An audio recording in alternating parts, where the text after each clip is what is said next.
It started subtly, so much so that it felt like a mistake.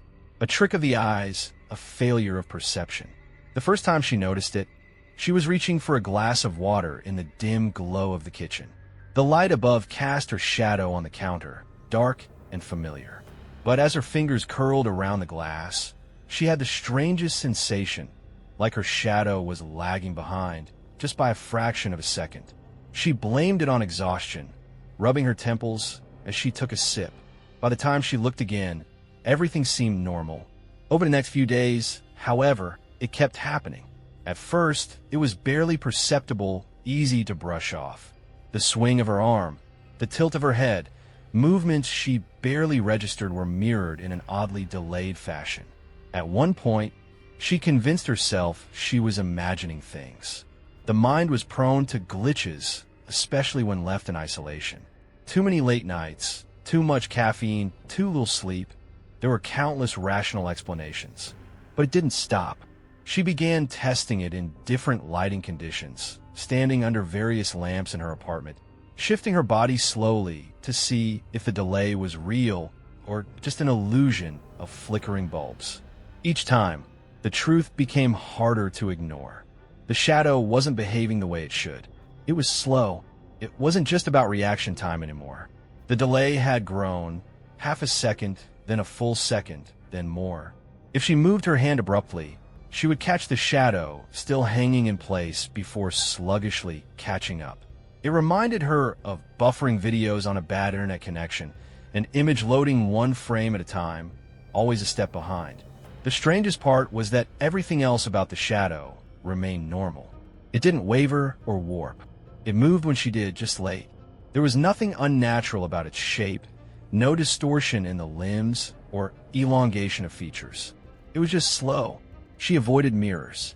The thought of seeing her reflection move normally while the shadow dragged behind filled her with an unexplainable unease.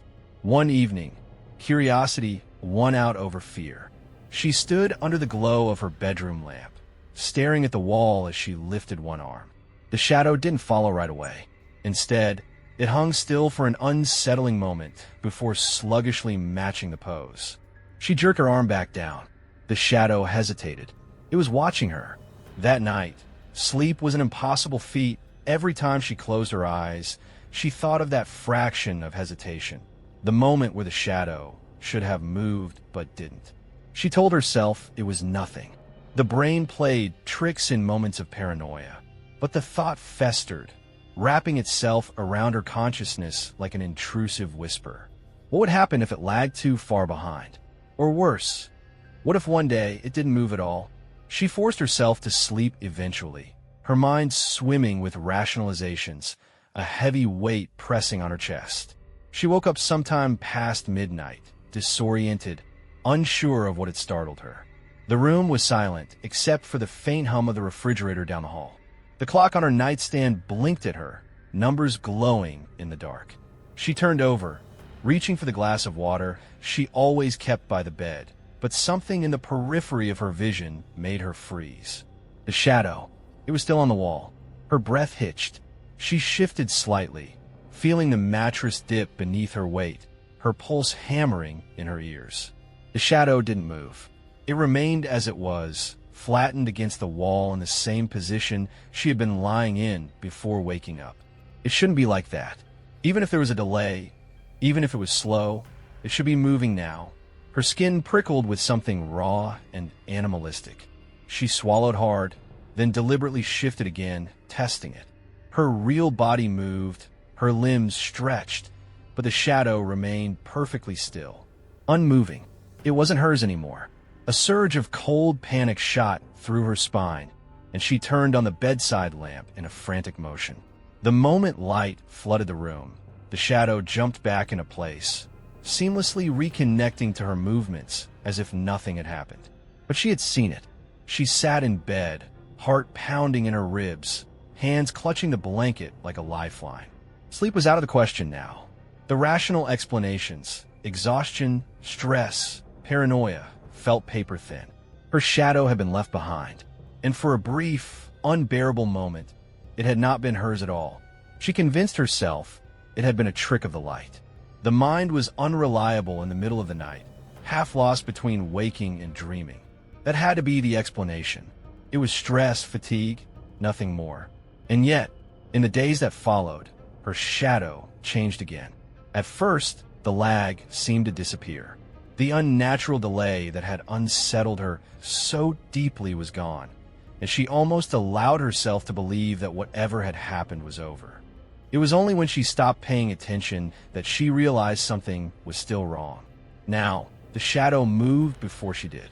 It was subtle in the beginning. A flicker of motion caught in the corner of her eye, a momentary slip of reality that she could brush off as imagination. She would lift a hand to brush back her hair and catch, just for a fraction of a second, the dark outline of her fingers already raised. When she walked through her apartment, there was an odd sensation, like the ground had shifted beneath her. The shadow of her foot would touch the floor before she even stepped down. She was being paranoid. She had to be. Still, she ran tests. She positioned herself in front of mirrors, beneath lamps, against the glare of afternoon sun. She lifted her arms, turned her head, bent her knees. There was no consistency to it. Sometimes her shadow moved perfectly in sync, just as it always had. Other times, there was a noticeable difference, a wrongness she couldn't unsee. It wasn't delayed anymore. It was anticipating. One morning, she set a glass down on the counter, only for it to slip from her grasp. The sharp crash of shattering startled her, but not as much as what she saw in the moment before impact. Her shadow had broken first. The black shape cast by the glass had splintered apart before the real thing even touched the ground. A jagged fracture of darkness, spreading outward before the sound of breaking filled the room. It had predicted the fall. Something in her stomach twisted. She was losing her mind. That was the only logical answer. Shadows weren't independent. They weren't separate entities with their own wills. She had to be misinterpreting what she was seeing, her eyes playing tricks on her, her brain making connections that weren't real. But the unease lingered. She became hyper-aware of every flicker of movement, every shift of darkness against the walls. It was exhausting. The more she observed it, the more unnatural it became. There was an intelligence to it, a deliberate quality to the way it moved, as if something inside the darkness was testing its limits. It was waiting for something. And then it happened.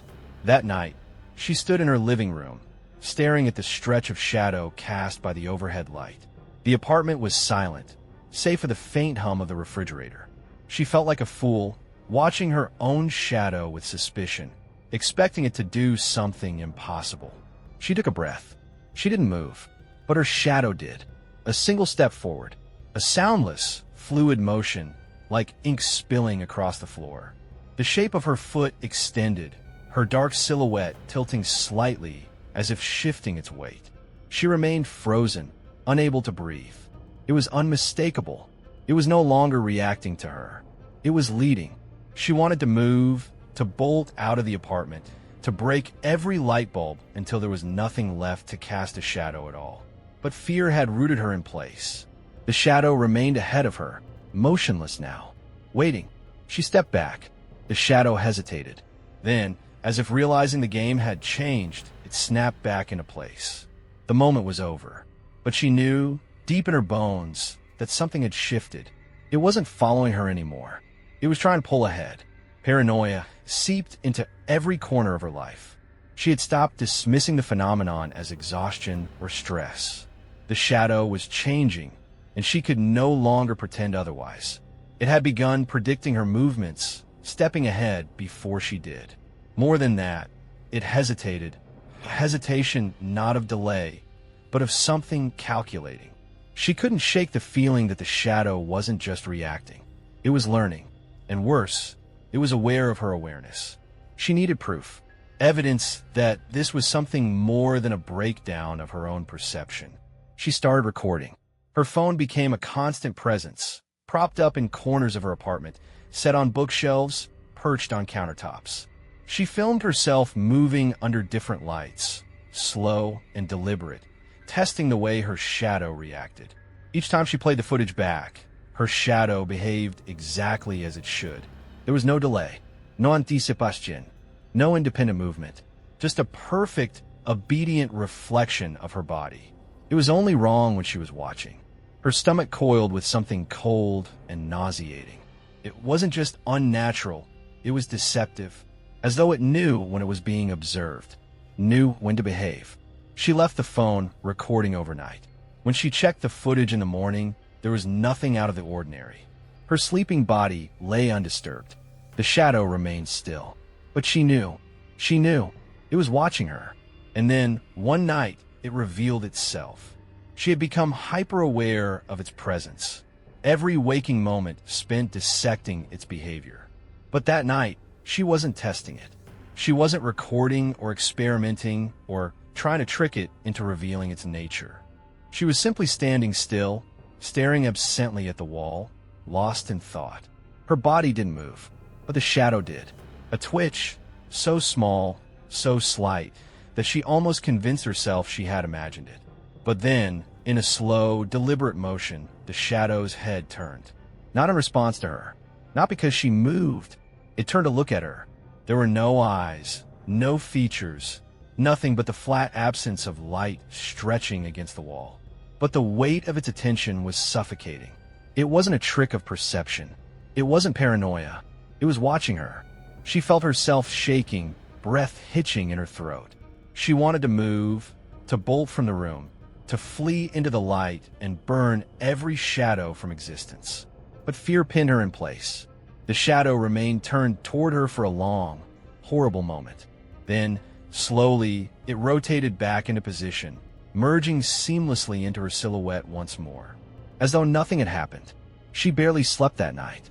When exhaustion finally dragged her into unconsciousness, it wasn't restful. She woke in the early hours, eyes snapping open to a thick, unnatural stillness pressing against the room. Something was wrong. Her body wouldn't move.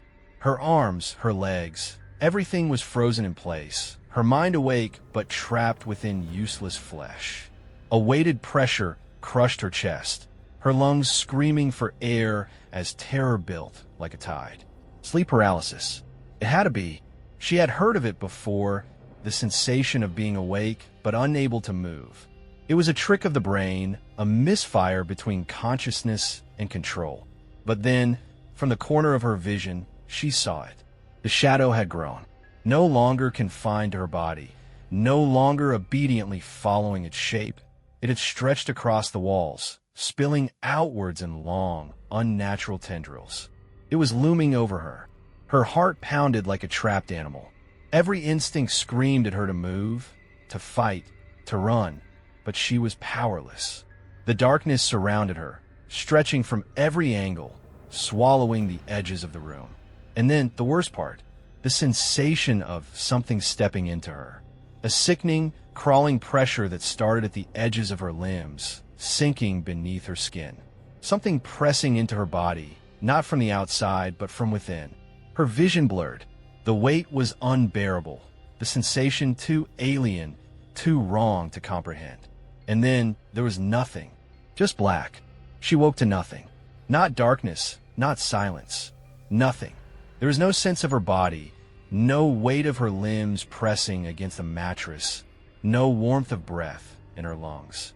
Just absence. A void. Her mind grasped for reason, but there was no frame of reference. The world had been erased, leaving only the raw, isolated core of her awareness. She tried to move, to sit up, to reach out, but her body wasn't there. A cold, creeping horror slithered through her mind. This wasn't sleep paralysis. This was something else. Then a shift, not movement in the traditional sense, but a perception of motion. Something pulled her forward, stretching her awareness like liquid spilling through cracks. It was a strange, sickening sensation, weightless and unmoored, as if she were floating inside a space too vast to comprehend.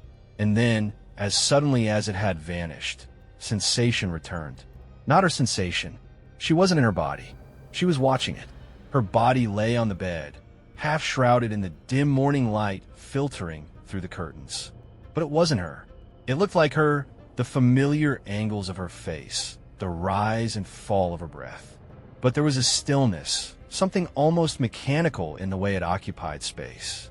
Then it moved, a slow stretch, fingers curling experimentally, as if testing the feeling of flesh for the first time. The muscles in her face shifted, an expression she never made. Something between curiosity and amusement. It swung its legs over the edge of the bed, rolling its shoulders, tilting its head from side to side.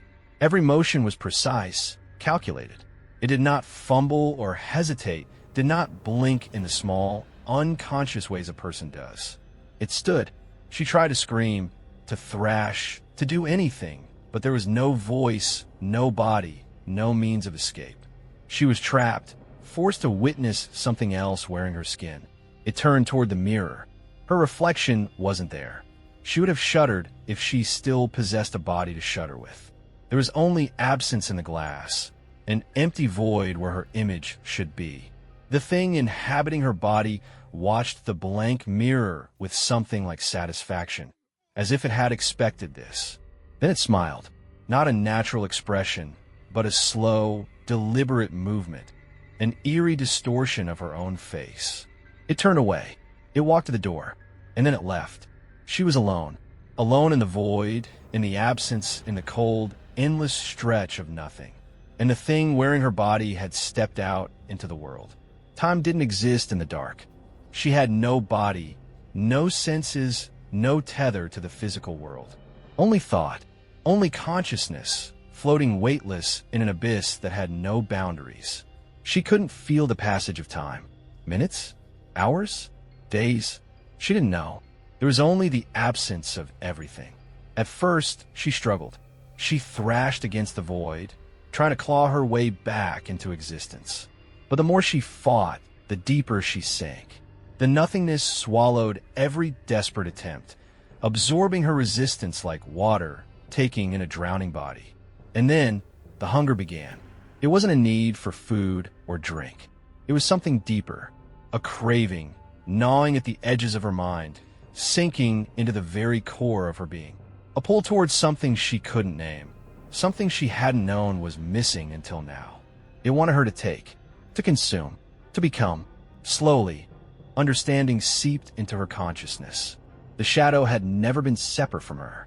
It had always been there, part of her, beneath her skin, beneath her thoughts. Suppressed, contained, controlled. It had followed her because it was her, but something had changed. She hadn't lost control of the shadow. The shadow had lost control of her. And now, she was the thing on the outside looking in. The thing lurking at the edges, the thing clawing for a way back. She was the parasite now. Something had taken her place, slipped into the hollow space where her body had once been.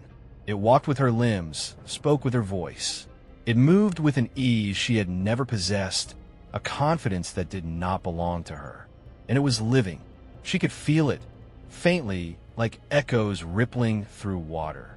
It was using her hands, touching things she could not see. It was interacting, existing in a way she could no longer comprehend. And the more she sensed it, the deeper the hunger grew. It wasn't just hunger. It was rage. The thing inside her body didn't deserve it. It was hers. Hers. The thought pulsed through her like a heartbeat, reverberating through the void. She needed to take it back. She had to find a way. But as she drifted in the dark, watching from a distance as her stolen body moved through the world, another thought began to take root.